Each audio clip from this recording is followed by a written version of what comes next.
Welcome to Germanna Community College's biennial MS4 staff training. This training will cover the following topics: illicit discharge detection and elimination, good housekeeping and pollution prevention, spill response, stormwater pollution prevention plans, and stormwater facility inspections and maintenance. This is a list of items on our agenda we will be covering in this training module. The first item will be a general overview of the impacts of stormwater runoff, meaning how specific pollutants affect our environment, which is the reason we have regulatory requirements in the first place. Next, we'll explain in more detail what the laws require, such as written procedures, training, and implementation tools. Next, we will define and discuss how to recognize illicit discharges so that we may prevent, screen, and report them. Next, we'll explore good housekeeping and pollution prevention measures to include best management practices, common generating sources and sites, stormwater pollution prevention inspection procedures, documentation, and record keeping, as well as spill response procedures. Next, we'll explain what we call closing the compliance loop, which is a big picture look at the MS4 program, whereby the goal is to utilize all the different parts in conjunction for successful implementation. Lastly, we'll explore stormwater facility inspection and maintenance procedures. Let's get started. The Federal Clean Water Act establishes the basic structure for regulating discharges of pollutants into the waters of the United States and regulating quality standards for surface waters. Under the Clean Water Act, the Environmental Protection Agency, or EPA, has implemented pollution control programs, such as setting wastewater standards for industry. EPA has also developed national water quality criteria recommendations for pollutants in surface waters. The Clean Water Act made it unlawful to discharge any pollutant from a point source into navigable waters, unless a permit was obtained. EPA's National Pollutant Discharge Elimination System, or NPDES permit program, controls discharges from point sources, which are discrete conveyances such as pipes or man-made ditches. Individual homes that are connected to a municipal system, use a septic system, or do not have a surface discharge do not need a NPDES permit. However, industrial, municipal, and other facilities must obtain permits if their discharges go directly to surface waters. EPA also established compliance and enforcement mechanisms, such as inspections and penalties. In response, Virginia's Department of Environmental Quality, or DEQ, developed laws and regulations to adhere to the Clean Water Act. Laws and regulations pertinent for MS4 training are MS4 General Permit, Construction General Permit, and the Erosion and Stormwater Management Program. Cities, towns, counties, and federal and state facilities can be municipal, separate, storm, sewer, system, or MS4 general permit holders. The green color on the map represents the census urban areas. The red dots illustrate all of Virginia community colleges under the purview of the Virginia Community College System, or VCCS. The blue star represents the location of your campus. Before we get started, let's step back for one moment and explain what MS4 stands for and define what is an MS4. MS4 is an acronym that stands for Municipal Separate Storm Sewer System. An MS4 is an entity who owns and maintains a system that collects and conveys stormwater.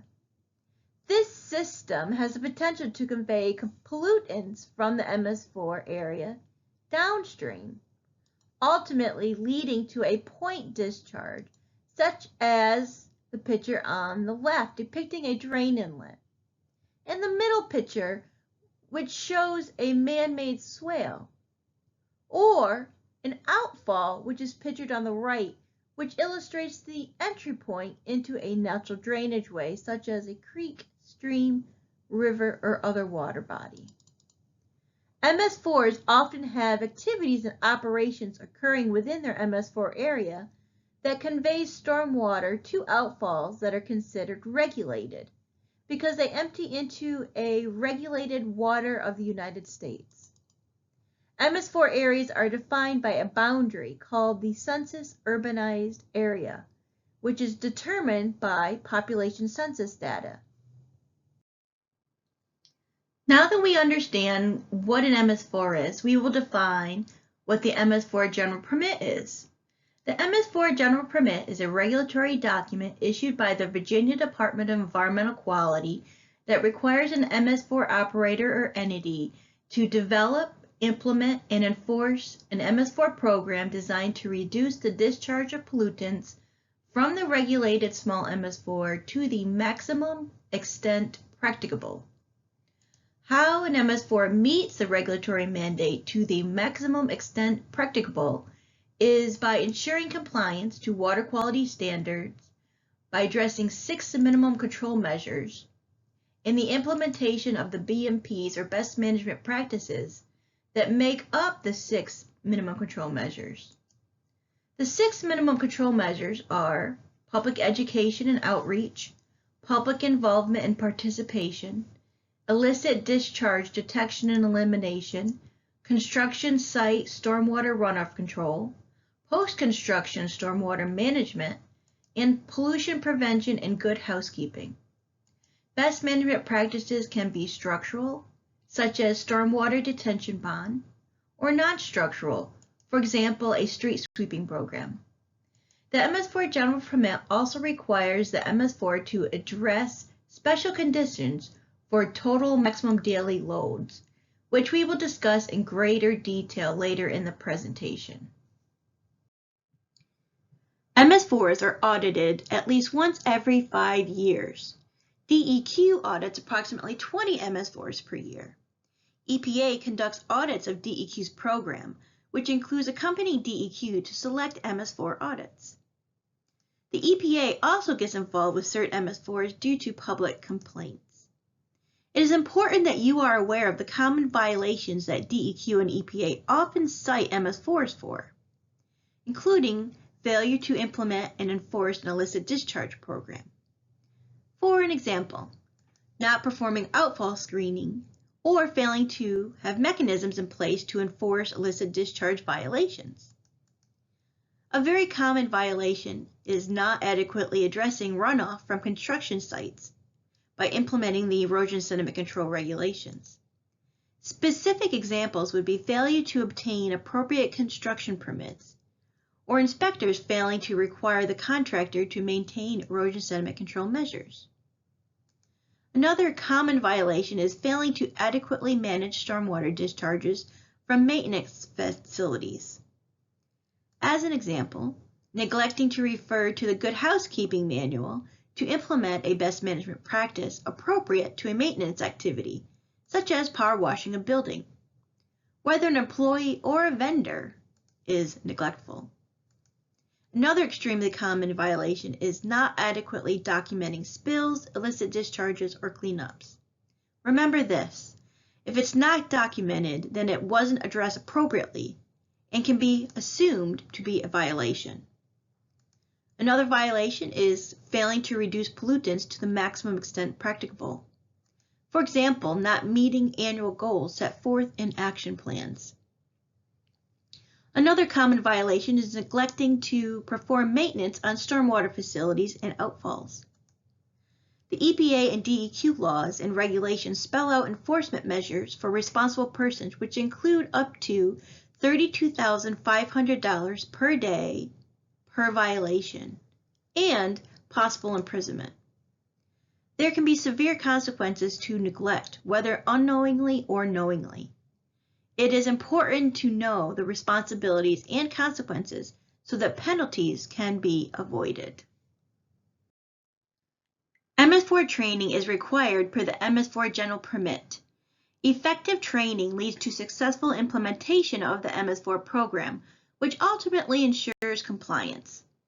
The goal of this training is to provide an overview of the MS4 program, provide familiarization with available guidance documents and implementation tools, and explain how to effectively implement each part of the program. Some of the documents that will be discussed later in greater detail are the MS4 Program Plan, support manuals, TMDL action plans, and implementation tools such as maps and forms. We will also discuss what it means to close the compliance loop. The graphic on the left illustrates a system of cogs. Each cog represents a component of the MS4 program that, when successfully implemented, work together to ensure compliance. We will also speak to this in terms of the required documentation and annual reporting a little later. These successive photographs illustrate what happens during and after a rain event. When rain impacts a surface such as lawn, trees, buildings, parking lots, roadways, etc., the impact often dislodges sediment. As stormwater runs off these surfaces, as shown in the first photograph, it tends to accumulate more sediment as well as carry other pollutants away with it downgrade to storm sewer structures, such as curb inlets, as is pictured in the second photograph. Then stormwater flows through storm sewer pipes that outfall directly to our local water bodies, as shown in the third photograph. The majority of people think that most storm drains lead to sanitary treatment facilities. This is an inaccurate assumption. Most storm drain inlets lead directly to our local water bodies, such as lakes, creeks, streams, rivers, wetlands, and reservoirs. Our local water bodies in northern, central, and eastern Virginia flow to the Chesapeake Bay, as shown in the last photograph, and then ultimately out to the Atlantic Ocean. The Clean Water Act requires the DEQ to adopt water quality standards to protect waters from pollution. These standards define how much of a pollutant can be in the water and still allow the water body to meet designated uses. The assessments identify the uses for each water body and the scientific criteria to support that use. Examples of uses are drinking water supply, contact recreation, such as swimming, and aquatic life support, such as fishing. DEQ also determines what stressors or pollutants are negatively affecting the quality of Virginia's water bodies. Many of the assessments result in the water body being impaired, meaning failing to meet water quality standards for one or more pollutants. A TMDL, or total maximum daily load, is a calculation of the maximum amount of pollutant that a water can receive and still meet water quality standards. A waste load allocation is the quantity of the pollutant that may be discharged from pollutant-generating sources. MS4 entities are assigned waste load allocations because they are considered to be pollutant-generating sources. Common pollutants of concern are sediment, nitrogen, phosphorus, bacteria, chloride, PCBs, as well as many others. MS4s assigned a waste load allocation for a pollutant of concern must meet annual reduction requirements by way of a total maximum daily load, or TMDL, action plan. The Chesapeake Bay TMDL is a watershed-wide pollution diet assigned to MS4 entities within the Chesapeake Bay watershed in Virginia. The TMDL requires a reduction of the pollutants of concern, which are nitrogen, phosphorus, and sediment. The photograph to the left shows the Chesapeake Bay polluted with sediment, and the photograph on the right shows the effects of excess nitrogen and phosphorus. MS4 entities that are designated as subject to the Chesapeake Bay TMDL are required to implement an action plan to address these specific pollutants of concern through reduction techniques to meet their assigned waste load allocation. Excessive amounts of sediment negatively impact our water bodies. Sediment can clog fish gills, resulting in fish death. Excess sediment builds up in water bodies, creating a muddy bottom unsuitable for spawning beds. Sediment particles floating in the water reduce visibility for fish and mammals, making it difficult for them to locate prey. The buildup of sediment results in a decrease in the depth of water, resulting in an increase in water temperature, causing fish to relocate to areas with preferred temperature and water depths. Excess floating sediment also stunts plant growth by reducing light penetration to the plants on the bottom of the water body. Sediment buildup interferes with boat navigation and flood control. Sediment buildup and excess floating sediment negatively impacts both recreation and fishing industries. Nitrogen and phosphorus enter water bodies from point sources and non-point sources. Examples of point sources are industrial sites, wastewater treatment plants, and combined sanitary and storm sewer systems. Examples of non-point sources are septic tank leaks, sanitary sewer overflows, and stormwater runoff from urban areas, farms and residential areas carrying fertilizer, pet and livestock waste, and landscape waste such as lawn clippings and leaves. The application of nitrogen and phosphorus containing materials often found in fertilizers applied to lawns and are also used in agriculture production need careful planning and application in order to minimize excessive fertilizer from being carried away with stormwater runoff into our local water bodies and beyond. Algae is often visible either floating on top of the surface of the water or floating underwater just below the surface. An algal bloom is a rapid increase in the density of algae in an aquatic system. Algal blooms sometimes are a naturally occurring phenomena, but often are caused by an overabundance of the essential plant nutrients, nitrogen and phosphorus. This proliferation causes blooms of algae that turn the water noticeably green, bluish green, or red. Algae deplete the natural nutrient supply needed for a healthy ecosystem. Some algal species produce toxins that kill fish and cause water bodies to be unsafe for swimming and unhealthy for human and wildlife consumption. Algal blooms block vital sunlight from reaching beneficial underwater plants that provide food and a place to live and hide for fish and other animals. Decomposition of dying algae can reduce levels of dissolved oxygen in the water. Some fish species need dissolved oxygen levels to be maintained to survive. Algae also clog fish gills, causing death. Virginia regulations require all state properties develop and implement a nutrient management plan, or NMP, for the application of fertilizers. NMPs address the nutrient management of turf grass, including athletic fields. NMPs are used as a resource for planning the quantity and timing of turf grass nutrient application based on sound agronomical practices to reduce the amount of nitrogen and phosphorus that in excess can negatively affect water bodies. NMPs must be revised following major renovations or if other changes to maintenance practices occur in every 3 years. Animal waste from livestock, pets, and wildlife, and also human waste from combined sanitary and stormwater sewer systems, sanitary overflows, and leaking septic systems can cause high levels of bacteria, specifically E. coli, in stormwater. Excessive bacteria causes water bodies to be unsafe for human and animal contact and consumption. People swimming in bacteria-rich waters may experience fever, diarrhea, abdominal cramps, chest pains, or contract hepatitis. Animals can become sick and consequently die. Best management practices are needed to control the migration of salt stockpiles, brine spills, and to ensure excessive amounts of salt and brine containing chloride are not applied. Excessive amounts of chloride is toxic to humans, aquatic life, and terrestrial animals, and negatively affect infrastructure such as bridges, the soil structure, vegetation, and water quality.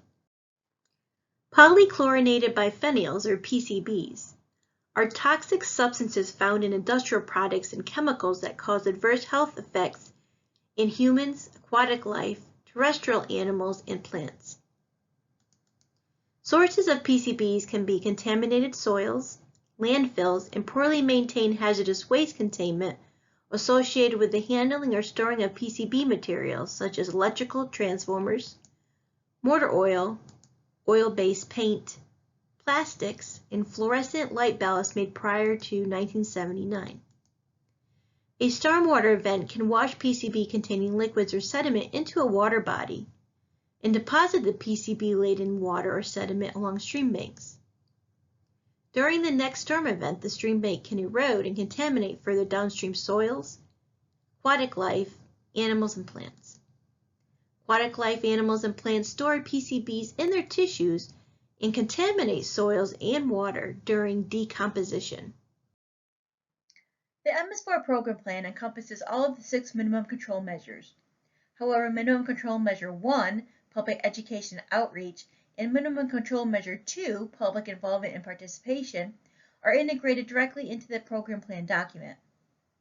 Germana's MS4 program plan has additional supporting documents that address the other minimum control measure requirements. The Illicit Discharge Detection and Elimination Manual supports Minimum Control Measure 3.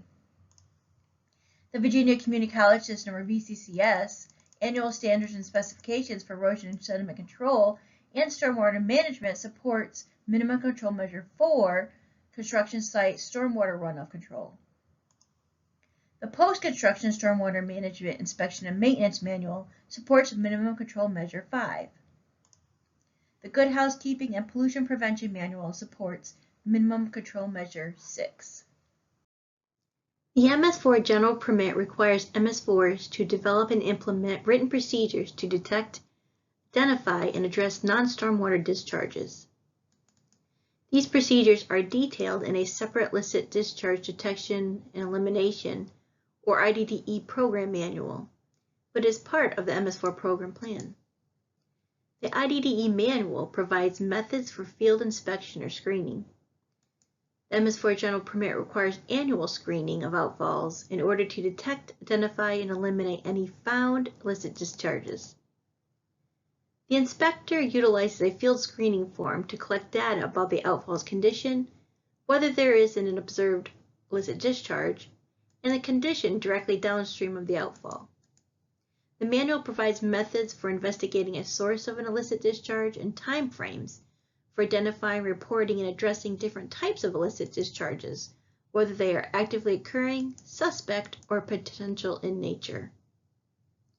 The manual outlines enforcement mechanisms, procedures, follow-up inspections, and ensures all actions are documented using provided forms, photographs, emails, notes, etc.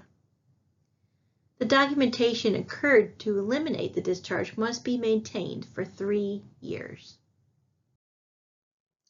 Germana Community College has a combined illicit discharge detection and elimination, or IDDE, and post-construction stormwater management facility, or BMP, map.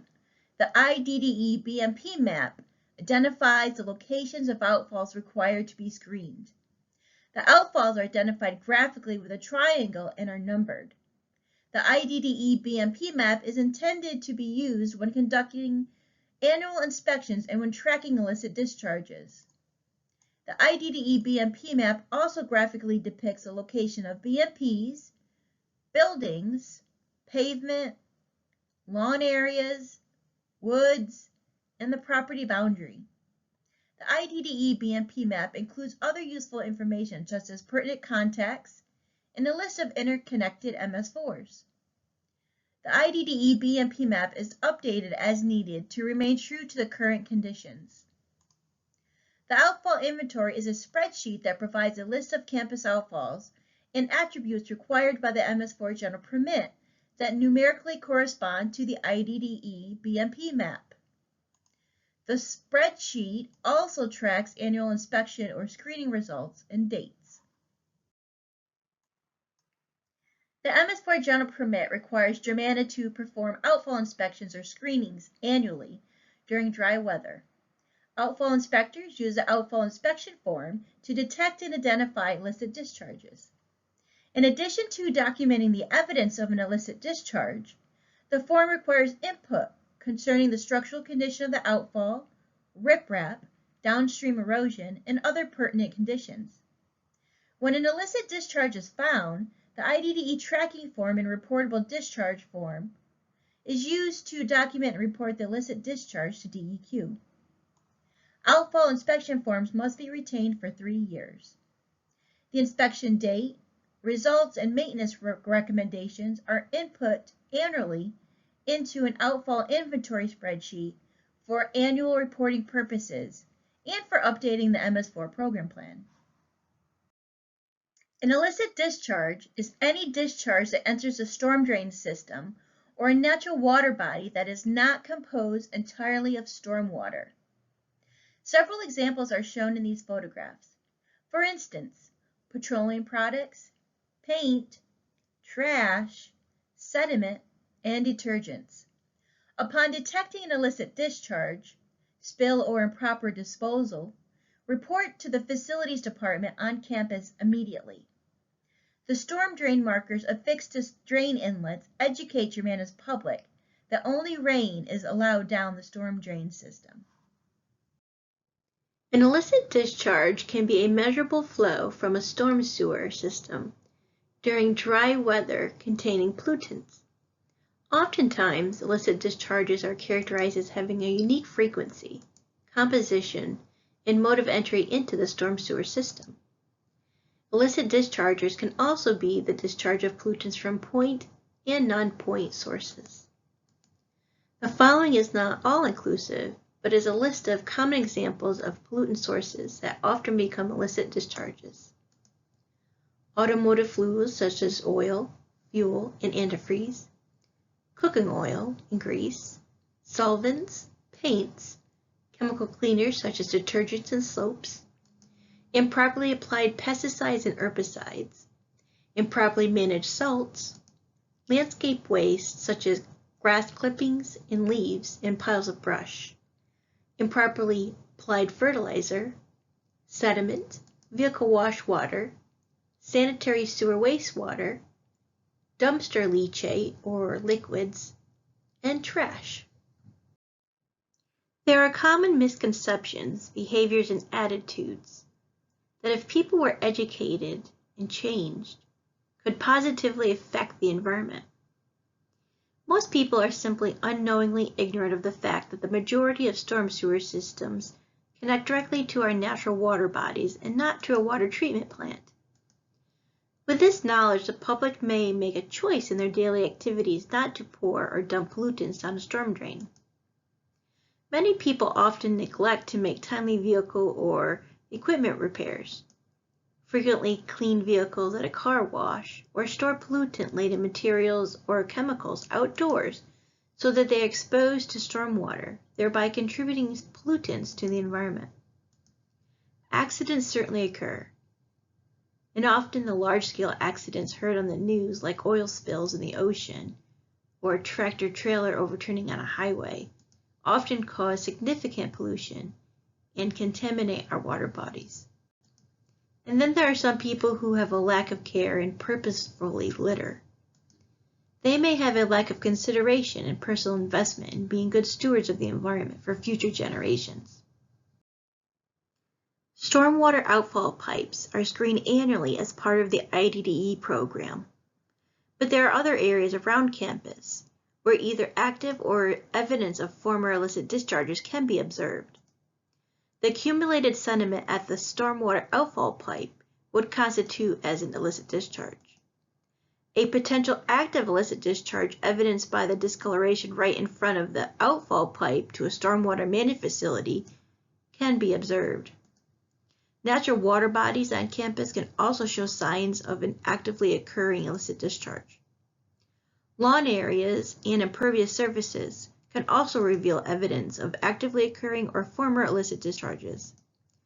Common areas where there are likely to be good housekeeping issues or spills that could eventually reach the storm sewer system, changing its status to an actual illicit discharge, are grounds and maintenance operations and storage areas, construction sites, vendor work laydown areas and building access points, dumpsters, cargo containers, parking lots, loading docks, college department outdoor work and storage areas, for example, art, horticulture, recreation and parks, welding, automotive, air conditioning and refrigeration, and other departments. The MS4 General Permit Regulations also list specific sources that are not considered illicit discharges. Several of the items on the list are some firefighting activities, waterline flushing, landscape and lawn irrigation, individual residential car washing, non-commercial fundraising car washes, only if biodegradable phosphate-free water-based cleaners are used, air conditioning condensate, footing or foundation drains, street wash water, among others. There are naturally occurring elements that may look like an illicit discharge but are not.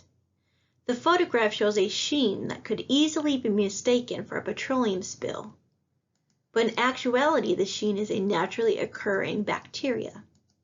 There is a quick field test that can be performed to identify whether the substance is a bacteria or a petroleum spill. When the substance is poked with a branch and the substance fractures into small platelets when disturbed, then the substance is a bacteria. When the substance is poked with a branch and the substance swirls and then reforms itself when disturbed, then it is a petroleum product. The lesson learned from this is that not everything is an illicit discharge upon first glance and needs to be properly investigated. The IDDE manual provides guidance in the instance of an illicit discharge. Refer to the manual for identification and reporting procedures. If an illicit discharge is observed during daily activities, call 911 if the discharge is large or hazardous and notify the facilities director immediately. The facilities director will assess if the discharge is a good housekeeping issue or an illicit discharge. The facilities director will determine the correct course of action depending on who caused the illicit discharge.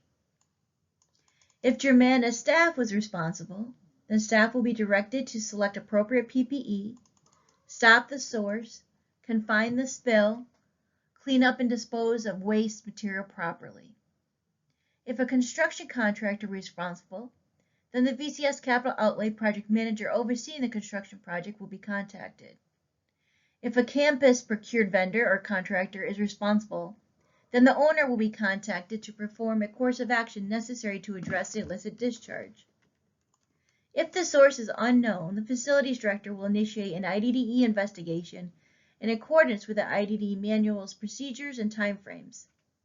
The facilities director will complete the appropriate forms and notify DEQ within 24 hours.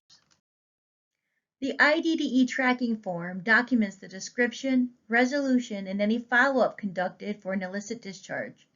The reportable discharge form provides details on how to notify DEQ and documents what information will be required by DEQ's reporting system, such as the appropriate discharge classification and a follow-up written report. The information for the follow-up written report can be extracted from the IDDE tracking form. Then the facilities director will report the illicit discharge to DEQ's Northern Regional Office's Pollution Response Program, or PREP, within 24 hours. The Good Housekeeping and Pollution Prevention Program Manual provides written procedures and best management practices, or BMPs, developed to ensure campus operations are managed in ways that will minimize pollutants. The following are the 5 components of the Good Housekeeping and Pollution Prevention Manual. Number 1, a training plan to be implemented to identified individuals that must cover specific program requirements every 24 months. Number 2, the manual explains the difference between an illicit discharge and a good housekeeping issue and identifies time frames for reporting each to the facility director. The manual also describes how to complete the findings and follow-up form used to document good housekeeping issues.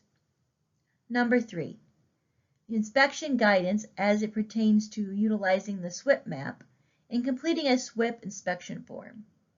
Number 4, maintenance and operations procedures for non-structural BMPs common to the facility's daily activities, for example, vehicle washing, fueling, chemical storage, and other applicable practices. For each activity, a description is included, a list of best management practices, a maintenance schedule, and a list of commonly generated potential pollutants. Number 5, waste management procedures for managing and disposing of waste materials that staff may encounter, such as oil, gas, and diesel, absorbents, and other applicable wastes. Overall, good housekeeping is one of the most effective ways to prevent pollutants from entering the stormwater system. Here are some good housekeeping practices that should be part of the regular facilities operations. Label all containers. Inspect and repair or replace corroded or damaged containers. Do not store chemicals, erodible materials, or equipment near drain inlets. Keep dumpster lids closed. Clean up spills and leaks promptly. Maintain chemicals indoors. Wash equipment in designated locations. Store leaky equipment under cover until repaired or replaced. Keep equipment clean and don't allow excessive buildup of oil and grease. Maintain clean floors and grounds daily. The Stormwater Pollution Prevention, or SWIP map, is used during annual compliance site evaluations or inspections required by the MS4 General Permit. The SWIP map can also be used when documenting good housekeeping issues found during daily operations. In addition to useful information such as buildings, lawns, wooded areas, storm sewer inlets and pipes, outfalls and surface flow direction, the SWIP map graphically depicts locations on your campus that are considered potential pollutant generating sites. These site areas are where activities occur, such as vehicle maintenance, vehicle equipment, and chemical storage. Dumpsters, outdoor material storage, fueling, vehicle washing, outdoor loading, etc. Also included on the SWIP map are reminders for the inspector to report locations of erosion, exposed soils, spills, and uncovered or unlabeled containers. The SWIP map is required to be updated when any new infrastructure is built, such as buildings, storm sewer inlets, outfalls, etc., or any possible pollutant generating activities are created, moved, or eliminated. The facility director should be notified of any required changes in the field not depicted on the SWIP map. On the back of the SWIP map, a SWIP map quick reference guide is a source of useful information while performing the annual site compliance evaluation. For each potential pollutant generating site or SWIP area, a list of the potential pollutants is provided. The quick reference guide also provides a list of source controls that aid in confinement and cleanup of pollutants. General best management practice information is provided for each activity as well. References to sections 5.0, Operations and Maintenance of the Good Housekeeping and Pollution Prevention Manual, are provided for each SWIP area. A site evaluation overview explains the purpose, qualification required of the inspector, the inspection frequency, and protocols for documenting the inspection and any findings to the facilities director. Procedures are provided in the event of a spill or illicit discharge, as well as pertinent context. The SWIP inspection form is to be used in conjunction with a SWIP map and, when needed, the Good Housekeeping and Pollution Prevention Manual during the annual compliance site evaluation. The inspection form corresponds to the SWIP areas on the SWIP map. The inspection form provides a brief description of the location, its potential pollutants and sources, and a series of statements that if any are not correct, then a corrective action is required. The completed inspection form is to be provided to the facilities director. The facility director will utilize the findings and follow-up form in conjunction with the inspection form to address SWIP areas identified as needed correcting action. Once follow-up is completed, it should be noted on the inspection form. The inspection is not complete until appropriate follow-up has been documented on the inspection form. Maintain the completed SWIP inspection form and findings and follow-up forms with the accompanying SWIP map. The SWIP inspection form should be updated along with any SWIP map changes. The following is an example of how to use the implementation tools together during an inspection. The SWIP inspection form provides the SWIP area number and a brief description of the SWIP area. In this exercise, SWIP Area 1 is southeast of the Earl Dickinson Building. Refer to the SWIP map corresponding SWIP Area 1. The potential pollutant source location key on the bottom of the SWIP lists the potential pollutant sources found in SWIP Area 1. Turning the SWIP over, the quick reference guide reveals each potential pollutant and sources within the SWIP Area 1. A dumpster is located in SWIP Area 1 and has the potential to generate pollutants. Several potential pollutants and sources for dumpsters are various liquids, solids, and rusts. A list of appropriate source controls are listed, such as absorbent, drip pans, or absorbent pads. A few best management practices are provided to minimize pollutants, such as keep the dumpster covered and replace damaged dumpsters. Section 5.5 of the Operation and Maintenance section of the Good Housekeeping and Pollution Prevention Manual is provided for reference. Section 5.5 provides a more extensive list of potential pollutants, best management practices, a recommended schedule for maintenance, and record-keeping protocols. The Good Housekeeping and Pollution Prevention Manual includes a quick reference guide in the event of a spill or discharge. Step 1. Contact facilities. Report any spill or discharge immediately to the facilities director within 24 hours. If a spill is large or hazardous, call the fire department at 911. Step 2. Assess the risk. When a spill occurs, determine the risks that may affect human health, the environment, and the property. This may be done easily in cases where the type of contaminant spilled is known. In situations where the contaminant is unknown, determining risks may involve some investigation. In cases where the chemical is unknown, the spilled material may be identified from the container label or a safety data sheet. Step 3. Select personal protective equipment, or PPE. It is crucial that the appropriate PPE is chosen to stop, confine, and clean up the contaminant. Appropriate PPE may be a pair of gloves, eye and foot protection, or face masks. If the chemical is unknown and the risk level uncertain, use the highest level of caution and protection. Refer unknown chemical cleanup to the fire department and do not attempt to clean up without appropriate guidance. Step 4. Stop the source.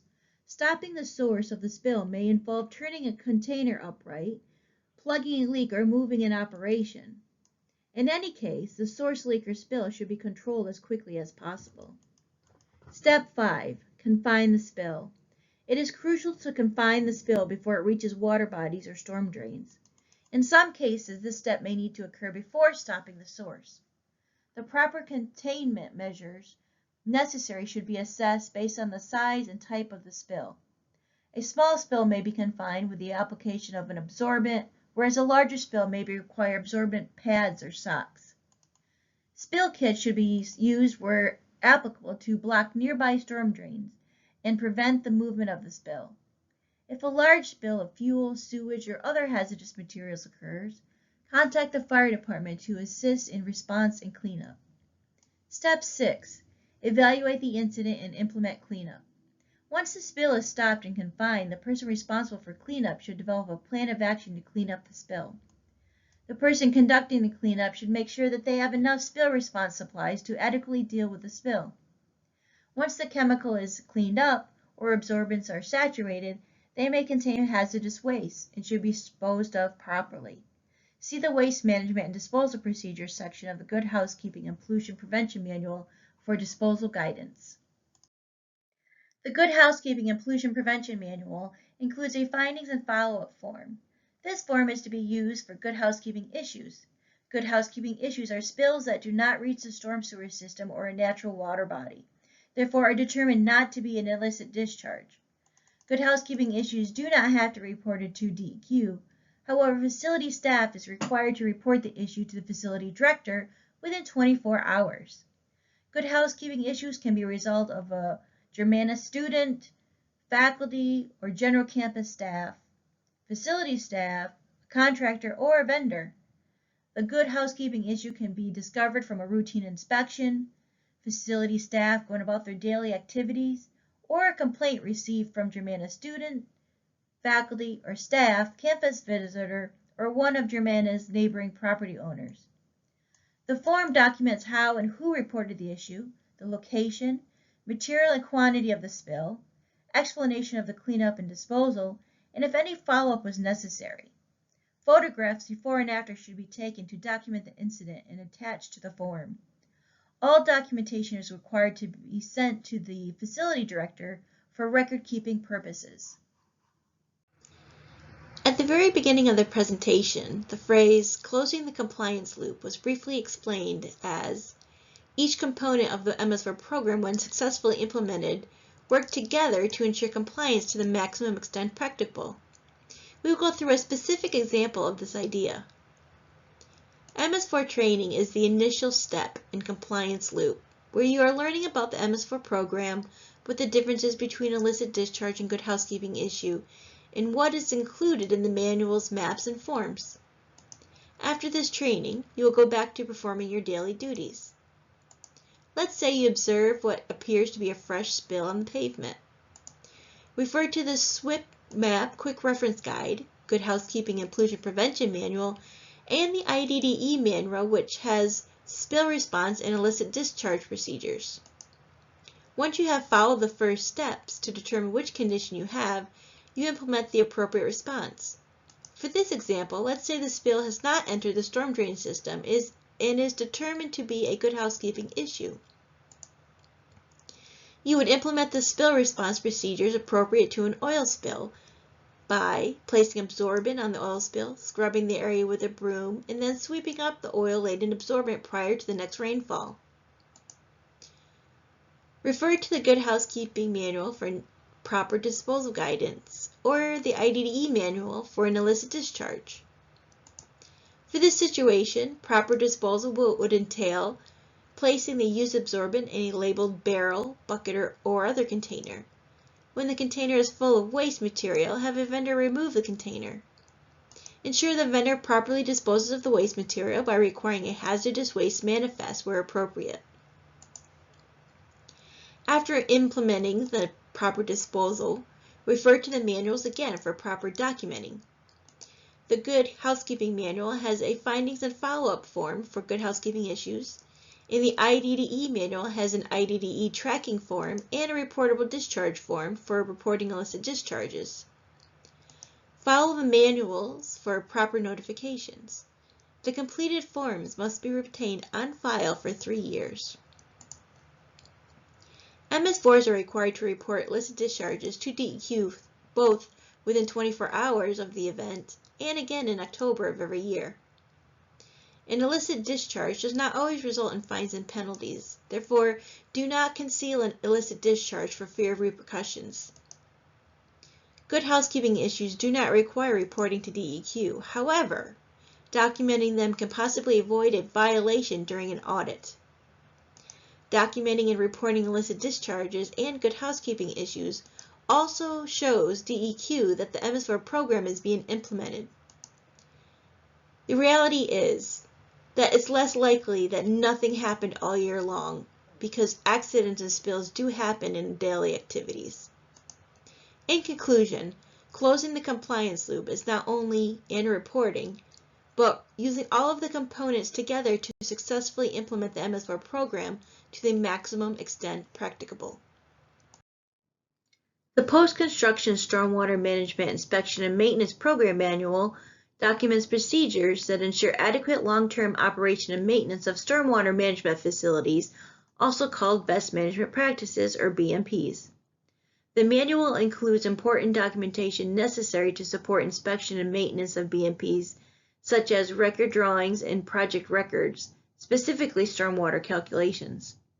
The manual provides inspection guidance, including required frequency. Information is provided in the manual on BMP types, and components that require inspection. The manual also explains what constitutes routine versus corrective maintenance, timeframes for completing maintenance based on complexity, and a maintenance follow-up form to record maintenance performed on BMPs for annual reporting purposes. The Illicit Discharge Detection and Elimination and Post-Construction Stormwater Facility, or IDDE BMP map, includes a Stormwater Management Facility, or BMP, location key that lists the BMPs on your campus, indicated by a raindrop symbol and numbered in a logical sequence for conducting inspections. The BMP inventory spreadsheet lists each BMP with the information required in the MS4 Journal Permit, as well as the date of the last inspection and whether any maintenance was performed on any BMPs. Minimum Control Measure 5 of the MS4 General Permit requires annual inspections of every stormwater facility is conducted by a DEQ certified stormwater facility inspector. The inspector should review the last inspection, applicable maintenance follow-up forms, and stormwater facility record drawings prior to the inspection. The Post-Construction Stormwater Management Inspection and Maintenance Manual provides inspection procedures, helpful information to the inspector about the stormwater facility design, and inspection forms for each type of stormwater management facility on campus. Inspection forms must be retained for 5 years. The Post-Construction Stormwater Management Inspection and Maintenance Manual provides description information about the BMP's design to gain an understanding of the components to maintain. Review the annual inspection form to determine necessary maintenance. Refer to the BMP's record drawings for maintenance procedures, time frames, and for descriptions of components that need to be replaced or reconstructed to regain function as it was initially built. The Post-Construction Stormwater Management Inspection and Maintenance Manual also explains the difference between routine and corrective maintenance and provides time frames associated with each. Complete the BMP maintenance follow-up form to document the maintenance for annual reporting purposes. The form asks for a description of the maintenance, dates completed, and whether the maintenance solved the identified problem. Retain BMP maintenance follow-up forms and associated photographs for 5 years. This concludes the MS4 training. Hopefully the training has provided you with a greater understanding of the purposes, requirements, and goals of Germana's MS4 program, your responsibilities concerning the program, and the importance of being good stewards of the environment in general. Thank you on behalf of the Director of Facilities, David Matthews, and Sarah Shelton of Wetland Studies and Solutions Incorporated.